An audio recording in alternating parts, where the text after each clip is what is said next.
Acara ini dipersembahkan oleh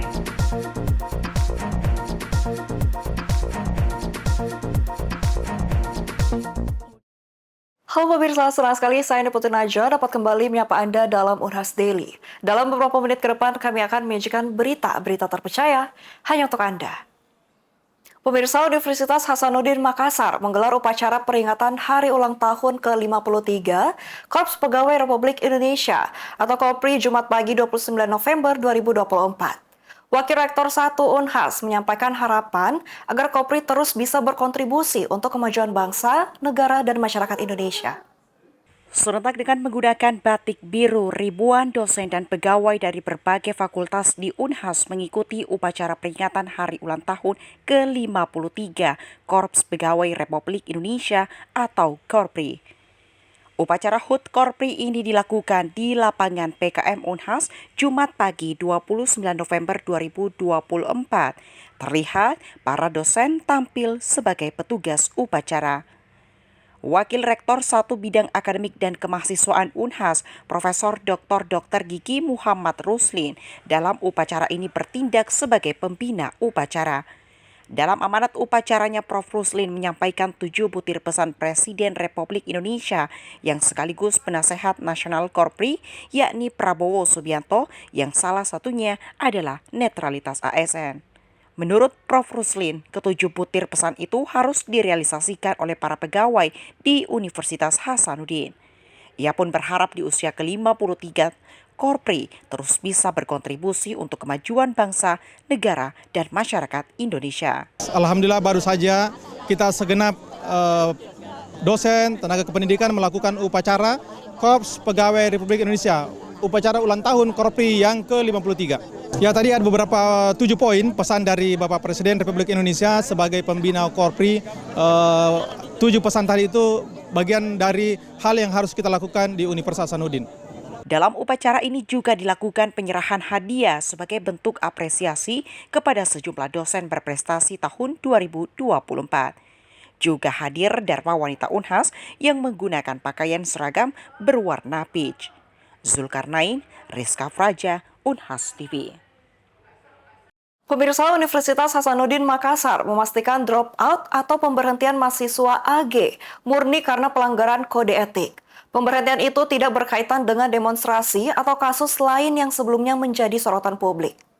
Universitas Hasanuddin menegaskan drop out atau pemberhentian mahasiswa AG dari Fakultas Ilmu Budaya FIB tidak berkaitan dengan demonstrasi atau kasus lain yang sebelumnya menjadi sorotan publik.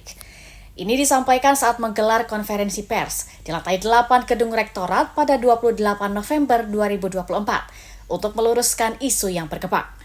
Kepala Bidang Hubungan Masyarakat Humas Unhas, Dr. Ahmad Bahar STMSI, menegaskan bahwa keputusan drop out tersebut diambil berdasarkan pelanggaran yang dilakukan AG sesuai dengan kode etik mahasiswa Unhas.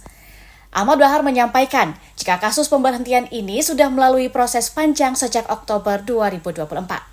Di mana AG melanggar ketentuan sebagaimana diatur dalam bab 5 pasal 9 ayat 1 poin B Kode Etik Mahasiswa Unhas.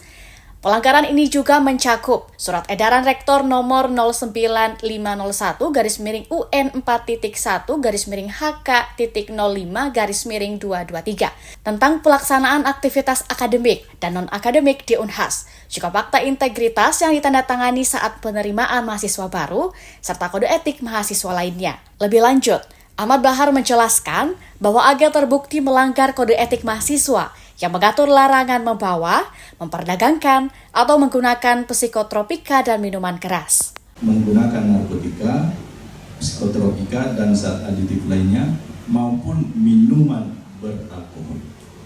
Ahmad Bahar juga menjelaskan bahwa proses yang dijalankan terhadap AG dilakukan bertahap, mulai dari teguran lisan, pemberian surat peringatan, hingga akhirnya dikeluarkan surat keputusan rektor nomor 13527/UN 4.1/Kep/2024 yang menetapkan pemberhentian. Ahmad Bahar menegaskan bahwa langkah tegas ini diambil untuk menjaga integritas dan tata tertib di lingkungan akademik Unhas. Rizka Fraja, Zulkarnain, Unhas TV. Pangkalan Udara Sultan Hasanuddin Makassar menggelar uji coba makan bergizi gratis untuk 300 murid taman kanak-kanak. Makan bergizi itu diproses di dapur sehat untuk mendukung program pemerintah di tahun 2025. Pangkalan Udara Lanut Sultan Hasanuddin Makassar kembali melakukan uji coba program makan bergizi gratis di sekolah. Kali ini dilaksanakan di TK Angkasa 1 Makassar, Kamis 28 November 2024. Sebanyak 300 paket makanan bergizi dibagikan kepada siswa-siswi di Taman Kanak-kanak tersebut. Komandan Lanut Sultan Hasanuddin Marsma TNI Bonang Bayu Aji G, SEMMCHR MP, didampingi oleh Kepala Dinas Personel Lanut Sultan Hasanuddin, Letkol Administrasi Sidik Pramono MMS, membagikan paket makan bergizi gratis tersebut. Menurut Marsma TNI Bonang Bayu Aji, kegiatan ini diselenggarakan untuk mendukung program makan bergizi gratis pemerintah. Kita semua elemen masyarakat ini, institusi negara yang ada di wilayah termasuk kami Lanut Sultan Hasanuddin akan menyelenggarakan dapur lapangan untuk menyediakan makanan bergizi bagi siswa ataupun masyarakat sekitar sesuai dengan program pemerintah. Persiapannya banyak sekali, termasuk pada hari ini kita uji coba mendistribusikan beberapa makanan bergizi. Kita hitung semuanya, baik itu persiapan sampai dengan distribusi, termasuk waktu pendistribusian. Semoga nanti pada saatnya program ini berjalan, itu tidak ada lagi kendala yang dihadapi, baik itu bagi yang penyelenggara, penyedia makan bergizinya maupun penerima dari makanan bergizinya tepat sasaran kepada siapa makanan bergizi ini harus dituju. Dan Lanut menyebut, untuk menuju pelaksanaan program makan bergizi gratis yang akan dimulai pada tahun 2025, banyak persiapan yang harus dilakukan, termasuk melakukan uji coba program tersebut. Dari kegiatan ini jelasnya akan dievaluasi mulai dari persiapan hingga pendistribusian.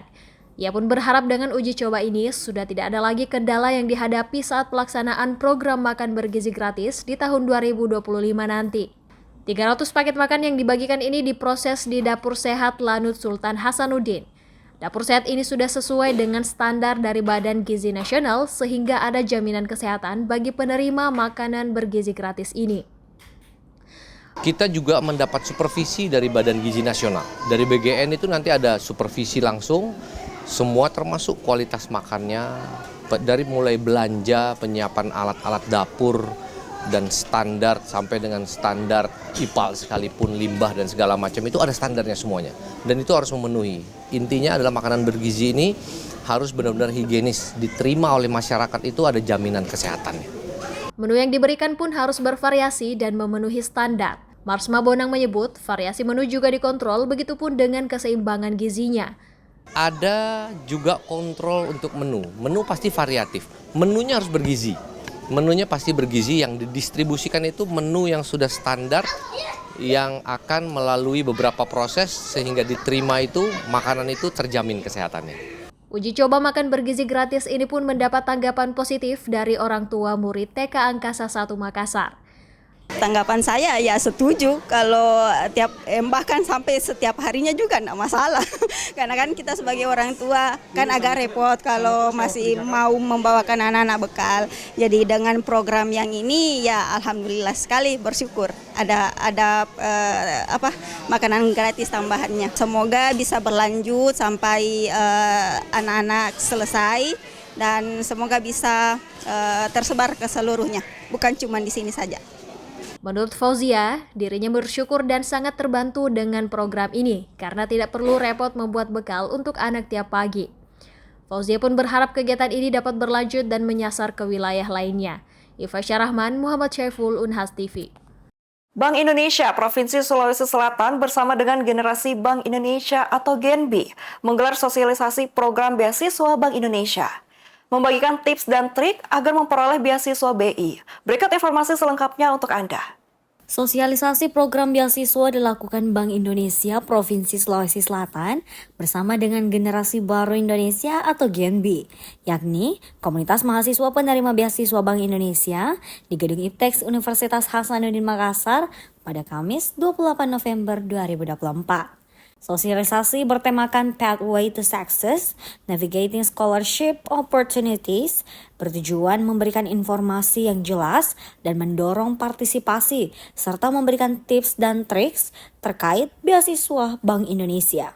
Beasiswa Bank Indonesia sendiri merupakan bentuk kepedulian Bank Indonesia terhadap pendidikan melalui pemberian fasilitas berupa tunjangan studi, biaya pendidikan, dan biaya hidup.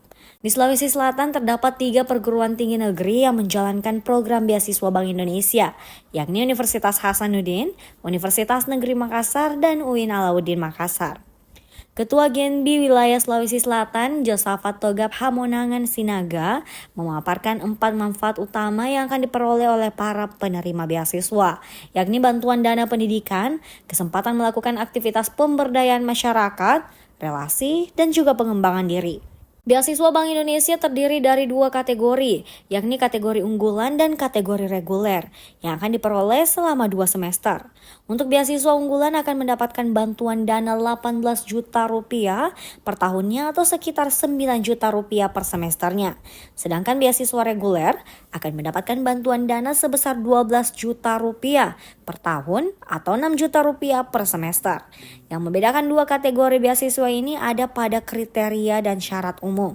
Beasiswa reguler lebih diperuntukkan kepada mahasiswa dengan ekonomi rendah, sedangkan untuk beasiswa unggulan akan memiliki beberapa persyaratan khusus diantaranya adalah IPK terakhir minimal 3,5, memiliki TOEFL skor minimal 500 yang dibuktikan dengan dokumen pendukung yang masih berlaku, surat rekomendasi dari tokoh akademik dan non-akademik, serta membuat surat motivasi atau rencana karir setelah menyelesaikan studi sarjana dalam bahasa Inggris. Namun sejauh ini untuk wilayah Sulawesi Selatan, hanya Universitas Hasanuddin yang diberikan kuota untuk beasiswa unggulan.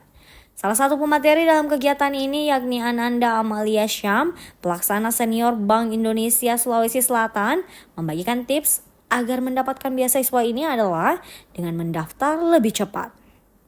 Nah, untuk apply lebih cepat, kan ini pendaftar banyak banget ya, setiap tahunnya itu banyak banget yang mendaftar ke beasiswa Bank Indonesia. Nah, tentu saja yang diutamakan itu teman-teman adik-adik mahasiswa yang mendaftarnya itu di periode-periode awal. Karena biasanya di awal-awal itu kampus masih fokus nih buat seleksi administrasinya. Kalau sudah di periode-periode akhir, biasanya kampus itu udah tidak mau ngecek lagi berkas-berkas yang masuk. Malah lebih fokus untuk ngecek berkas-berkas awal apa udah lengkap atau belum. Jadi diharapkan adik-adik bisa mengapply pada awal pembukaan periode penerimaan beasiswanya. Ananda menambahkan, untuk pendaftaran beasiswa Bank Indonesia dibuka di awal Februari tahun 2025 hingga awal Maret 2025 yang berlangsung selama 1 bulan.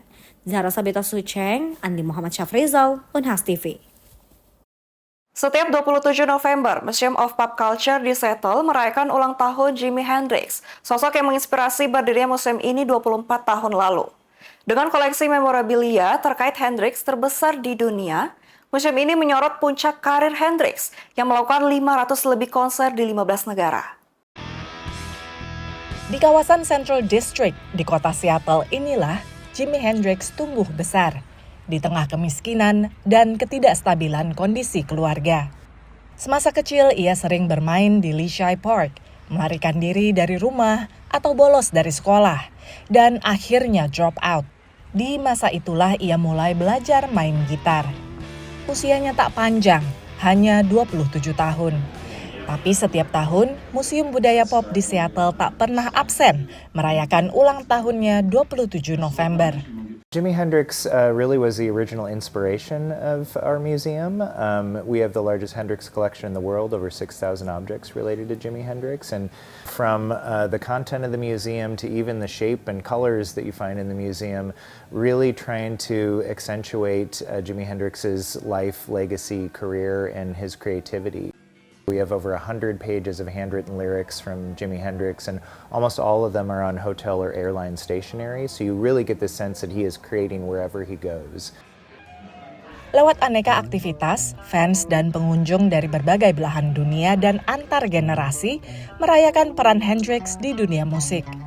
He was one of my inspirations to play the guitar when I was younger. He played the guitar with a lot of passion, especially I was really interested in his live shows because I think he just shared a lot of emotion in his performances. I think we've all, being in America, have obviously been influenced by Jimi Hendrix. The soul from the guitar and letting the music and the guitar sing for him is awesome, and I think a great basis for R&B and hip hop and rap today.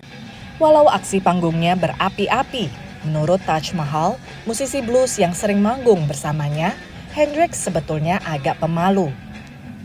He was very, very quiet, very gentle. But once he got the guitar, it was a whole other person. And I don't think we'll have another one like that, ever. He's one. It was like guitar before Jimmy, guitar after Jimmy. Pameran Jimi Hendrix ke-7 di Museum Pop Culture Seattle yang merayakan ulang tahun ke-82 ini memusatkan pada puncak karir turnya, di mana Hendrix manggung di 500 lebih konser di 15 negara. Di usia ke-27, hidup Hendrix berakhir tragis, dan hingga kini fans masih terbelah atas pro dan kontra hak warisnya. Tapi setidaknya di museum ini, pengunjung bisa menikmati besarnya peran Hendrix di dunia musik, terlepas dari kontroversi yang membayangi kehidupan pribadinya. Dari Seattle, Washington, VOA.